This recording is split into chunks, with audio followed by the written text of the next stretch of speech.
Good morning बच्चों। इससे पहले वाली क्लास में हम लोगों ने फैक्टर थ्योरम के बारे में देखा और फैक्टर थ्योरम के बारे में कुछ डिटेल हम लोगों ने जाना और रिमाइंडर थ्योरम के थ्रू ही, क्योंकि हम लोगों ने देखा था कि रिमाइंडर अगर शून्य नहीं होता है तो वो जो है उसका गुणनखंड हम लोग नहीं निकाल सकते हैं। तो आज हम उसी बेस के आधार पे आज हम लोग फैक्टर थ्योरम फाइंड आउट करेंगे। ठीक है, तो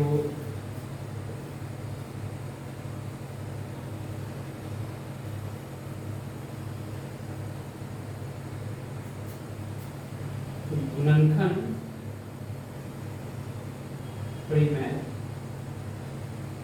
गुणनखंड परिमेय। ठीक है, अब हम एक क्वेश्चन के थ्रू इसको हम सॉल्व करेंगे कि हम लोग फैक्टर कैसे फाइंड आउट करते हैं। कोई भी संख्या, कोई भी बहुपद जो पॉलिनोमियल्स है उसका फैक्टर हम लोग कैसे फाइंड आउट करते हैं। ठीक है, तो एक क्वेश्चन हम लोग निकालते हैं, लेते हैं क्वेश्चन। जैसे मान लीजिए कि कोई अगर बहुपद अगर दिया हुआ है qx = 2x - 1। ठीक है, मान लीजिए कोई आपका बहुपद दिया हुआ है qx, ठीक है, और एक बहुपद है px = हम क्वेश्चन देख लेते हैं 6x³ + 6x³ + x² -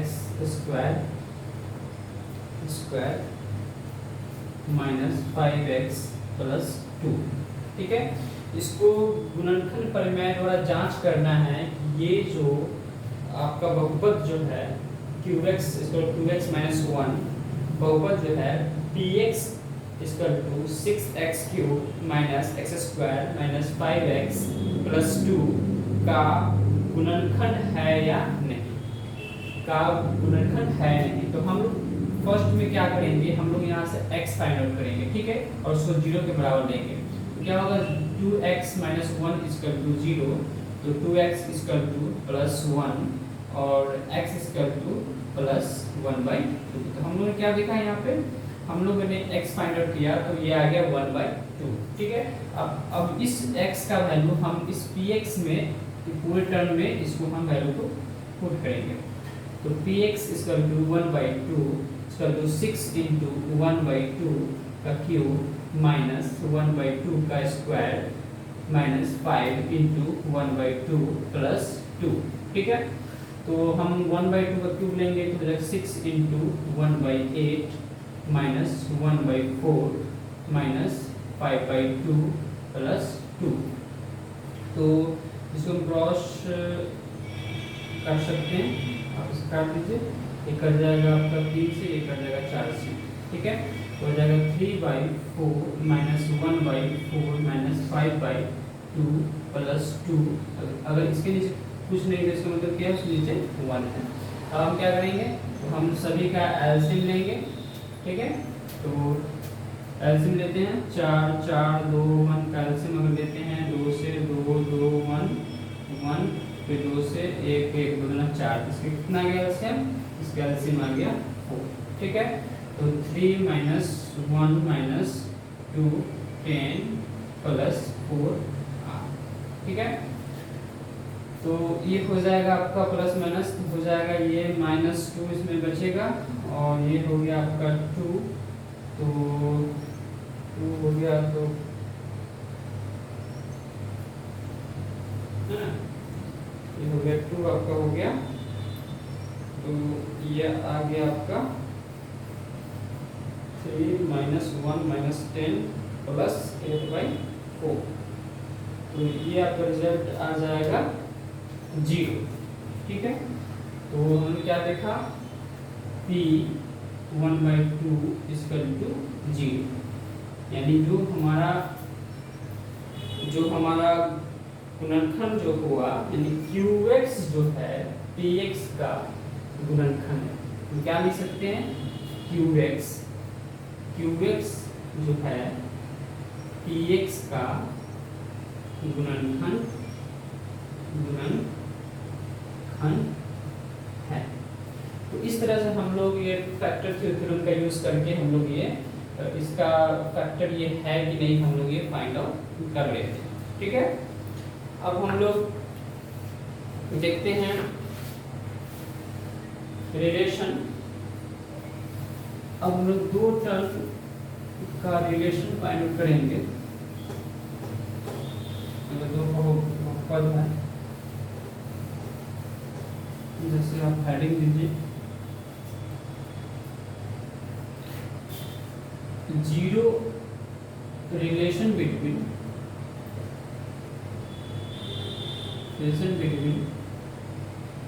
zero and coefficient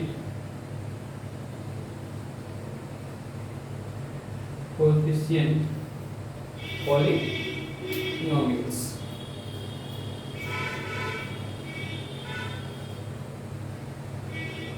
polynomials यानी शून्य और उसके गुणांक बहुपद का रिलेशन हम लोग फाइंड आउट करेंगे।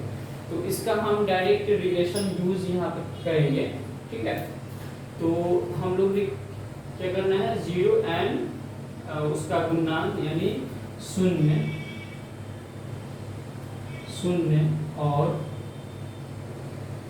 गुणांक बहुपदों का लिखिए यहाँ, बहुपदों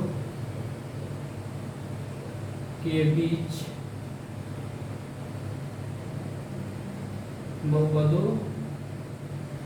शून्य और गुणांक के बीच संबंध निकालना है, के बीच संबंध फाइंड आउट करना है।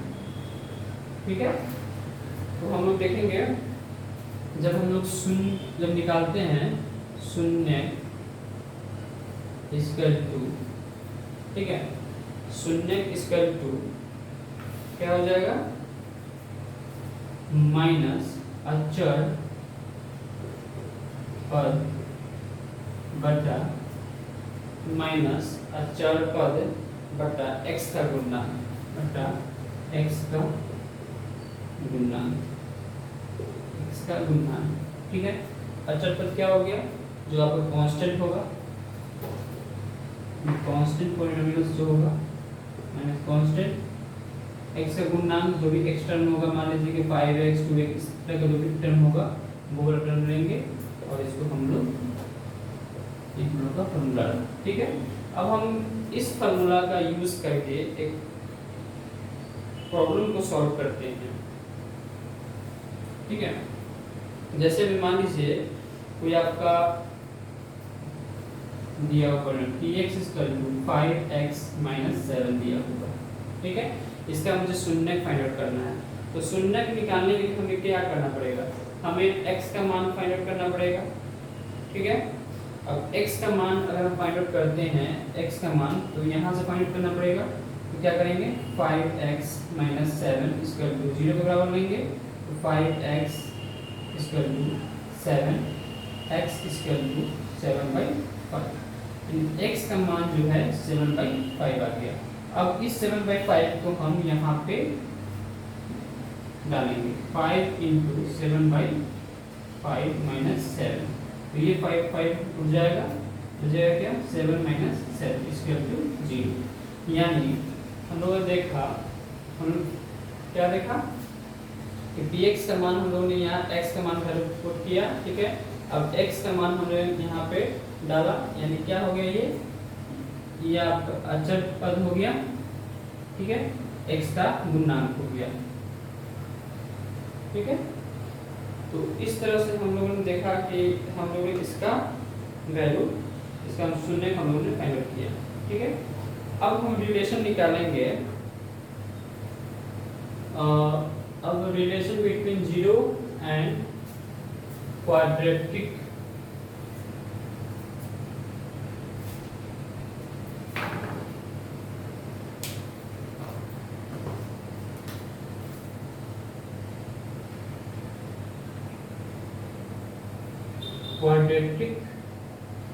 पॉलिनोमियल्स। ठीक है, क्वाड्रेटिक पॉलिनोमियल्स यानी इसका हो जाएगा आपका द्विघात शून्य और द्विघात में संबंध ठीक है, द्विघात में संबंध।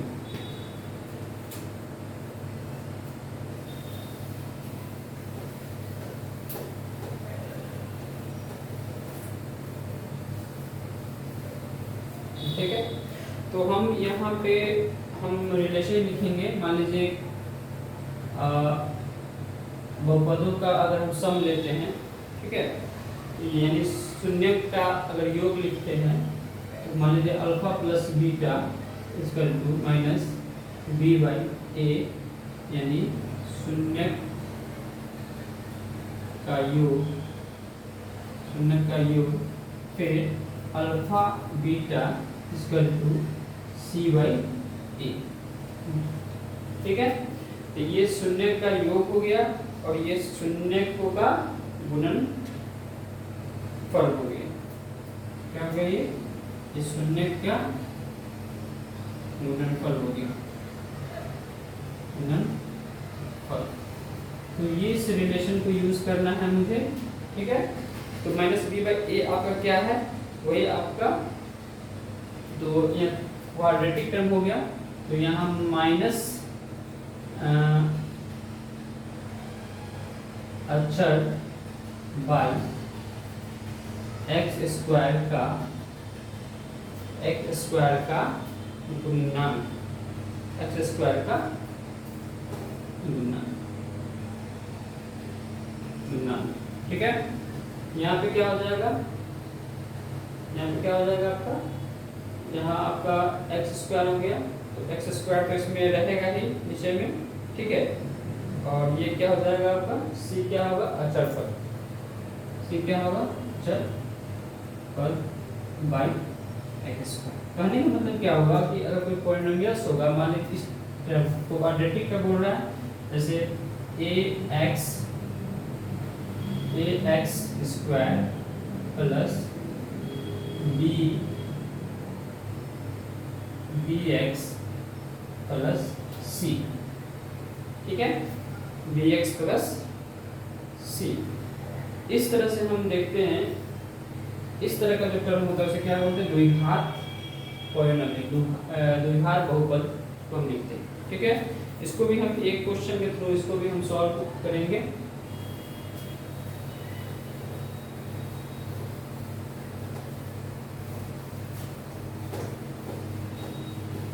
एक एग्जांपल इसका हम कुछ देखते हैं ना। ठीक है,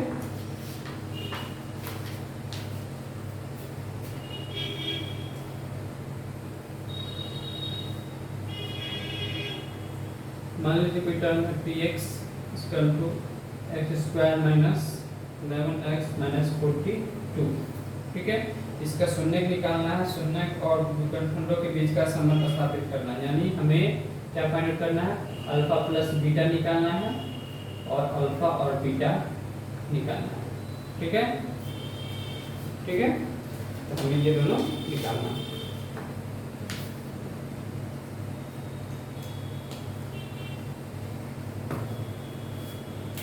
ठीक है, तो हमें क्या करना पड़ेगा? पहले तो हमें ये देखना है कि इस टर्म का गुणनखंड करना पड़ेगा।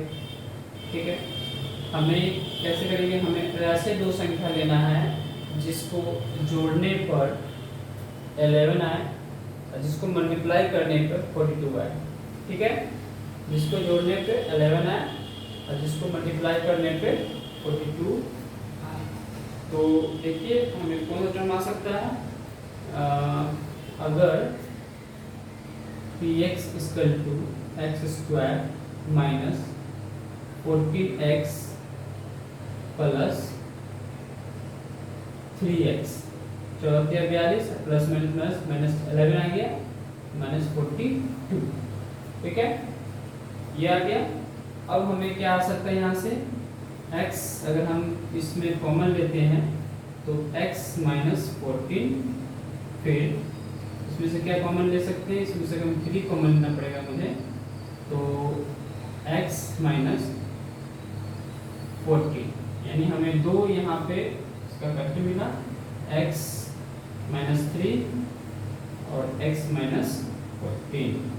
ठीक है, x माइनस 3 और x माइनस 14। अगर इसका हम शून्य अगर करते हैं x माइनस 3 इक्वल टू 0, तो ये आ जाएगा x इक्वल टू 3, ठीक है। फिर x माइनस 14 इक्वल टू 0 करते हैं तो x इक्वल टू 14, ठीक है। तो हमें x का दो मान मेरे पास आया, ठीक है। x का मुझे दो मान मेरे पास आया। तो ये जो मेरा टर्म जो आया, ये x3 और x14, तो यही मेरा जो है ये एक अल्फा है और एक बीटा है, ठीक है। एक अल्फा है और एक बीटा है, ठीक है। अब हमें कौन सा फॉर्मूला यूज करना है? हमें शून्य का योग और शून्य का गुणनफल निकालना है। तो alpha plus beta equal to minus b by a, और ये हो गया, और alpha beta equal to c by a, ठीक है। देखिए अल्फा बीटा, अल्फा कितना है आपका? अल्फा हो गया आपका 3, ठीक है। अल्फा कितना हो गया? अल्फा हो गया आपका 3, और अल्फा आपका 3 हो गया। एक मिनट गड़बड़ हो गया, प्लस साइन छूट गया यहाँ पे, प्लस, तो x प्लस सॉरी प्लस 3 हो गया, और ये प्लस 3 होगा, तो ये आपका माइनस आ जाएगा, ठीक है। तो हमें क्या मिला इससे? ये अल्फा, आप अल्फा प्लस बीटा करना है ना, तो minus 3 plus 14 equal to b का मान कितना है? A b 11 x by 1, 11 x by 1, ठीक है। 11, तो मुझे बी का मान निकालना है ना, ए बी 11 में बी हो गया, ठीक है, बी हो गया। तो ये कितना हो जाएगा आपका? ये हो जाएगा आपका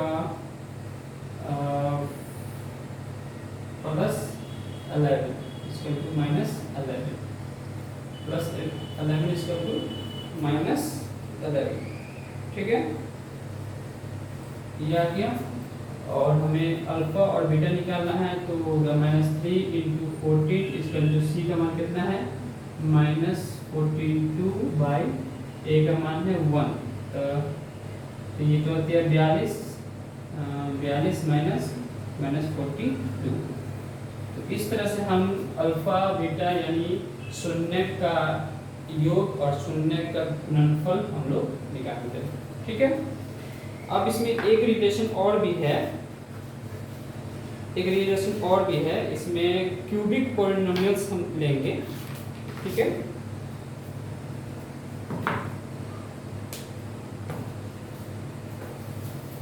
एक रिलेशन और इसमें का है, जिसमें जीरो एंड कोएफिशिएंट का क्यूबिक पॉलिनोमियल्स हम निकालते हैं।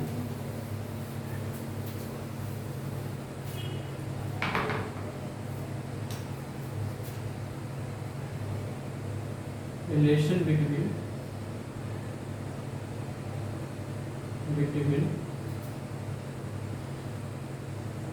zero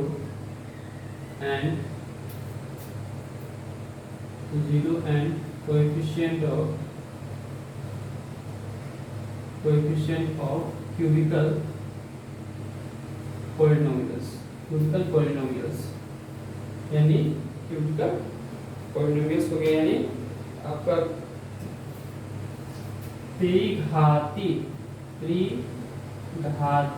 बहुपद के बारे में इसको हमको निकालना है, ठीक है। तो वहां पे क्या था? वहां पे आपका 2 था, तो यहाँ पे 3 आपको निकालना है, यानी alpha plus beta plus gamma equal to minus b by a, ठीक है। Alpha plus beta plus gamma equal to minus b by ए।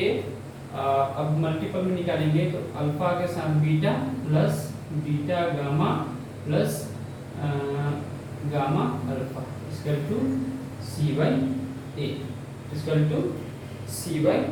ए, ठीक है। और तो तीनों का मल्टीपल हम निकालेंगे, अल्फा बीटा और gamma equal to a by c d minus d by ए। ये आपका रिलेशन, आपको यही रिलेशन आपको याद रखना है, ठीक है। जहाँ पे क्यूबिकल का बात होगा, फिर घाती का बात होगा, ये तीनों टर्म का यही आएगा आपका, ठीक है। Alpha beta gamma minus b by a और alpha plus beta beta gamma plus gamma alpha equal to c by a, alpha beta gamma equal to minus d by a, ठीक है। तो तेरी घाती में है तो मान लीजिए कि इस तरह से a x cube plus b x square plus c x plus d, इस तरह से, ठीक है। तो a का मान यहाँ पे आपका क्यूबिकल में आ जाएगा, ठीक है। तो ये आपका आ गया माइनस a, क्या है अचर हो गया, अचर बाई a का मान हो गया एक्स क्यूब के टर्म में x का गुणनांक, एक्स क्यूब का गुणनांक, और फिर इसमें आपका c है, c क्या है, c आपका अचर हो गया बाई a आपका एक्स क्यूब का हो गया, ठीक है, माइनस डी क्या हो गया आपका, ये भी आपका अचर ही हो गया, और a क्या हो गया, ये हो गया एक्स क्यूब का, ठीक है। तो इस तरह से हम लोग इसमें देखते हैं, ठीक है। मैंने छूट गई, ठीक है। इस तरह से रिलेशन को हम देखते हैं। एक क्वेश्चन आपको हम दे रहे हैं, आप उसे सॉल्व कीजिएगा इस बेस के आधार पे, इसी फार्मूला को यूज करके क्वेश्चन को सॉल्व करना है। तो क्या क्वेश्चन है, आपको एक सत्यापित करना है, ठीक है ना, सत्यापित करना है p x equal to 6x cube minus 11x square minus 3x plus 2, ठीक है। इसका शून्यक जो है, शून्य क्या है, माइनस 1/2 2 एंड 1/3, ठीक है।